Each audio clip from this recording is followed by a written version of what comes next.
Alrighty, hello guys. Welcome to my presentation on the disease tetanus, which is caused by a bacterium called Clostridium tetani.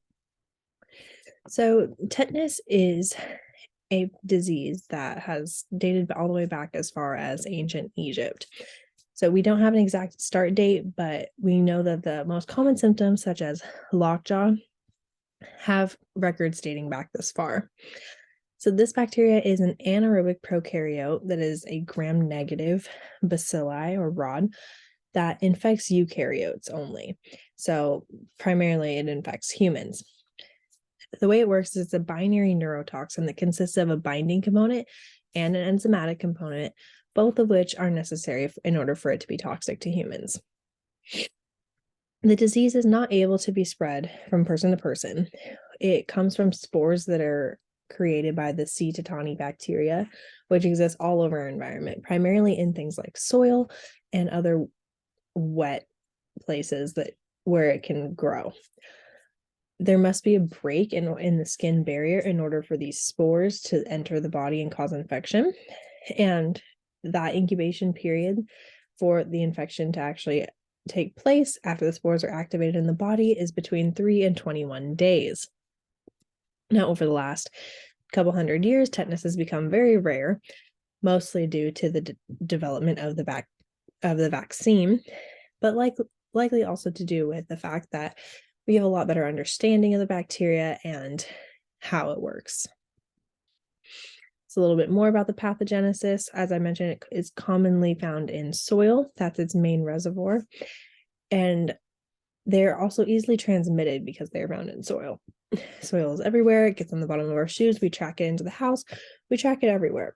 So it's very common to find these C. tetani spores. Open wounds coming into contact with any sort of the soil or spores will allow it to enter the body. As again, I will reiterate, it must be an open wound. Modes of transmission include sharp, rusty objects that can be commonly found outside, nails, metal tools. As long as it can penetrate the skin and it's been exposed to the environment, it can cause infection. The vaccine for tetanus was created in the early 1920s. It was discovered that the toxin could be inactivated with formaldehyde. So that led to the vaccine development in 1924. Vaccines, particularly the Tdap and DTaP, are both on the vaccine schedule for children school age.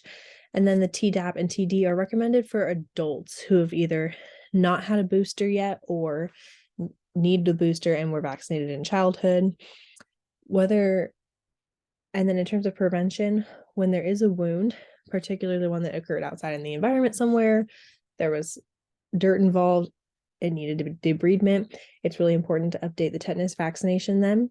Also, proper debriding and cleaning of the wound is critical in preventing C. tetani from infecting somebody. We do a really good job of this here in the United States, which is why cases are so rare. As I note here, there's fewer than 600 cases between the years 2000 and 2019. So the most common signs and symptoms of tetanus are, first and foremost, what we call lockjaw, which is cramping, tightening of stiffening of the jaw, as well as cramping and spasming of other muscles, primarily in the neck and extremities. More symptoms include seizures, headaches, difficulty swallowing, fever, hypertension, and tachycardia. All of these illness symptoms usually tend to present around the 1 week mark. Likewise, these symptoms untreated can lead to severe complications like laryngospasms, bone fractures, aspiration pneumonia, pulmonary embolism, and even death. Once it gets to the point of pulmonary embolism, aspiration pneumonia, the fatality rate is between 10 and 20%. So I pose a question. Could we see an uptick in infections by Clostridium tetani given the recent surge in people refusing vaccination and the fact that vaccination is the strongest form of prevention and treatment? I'll let you think about that.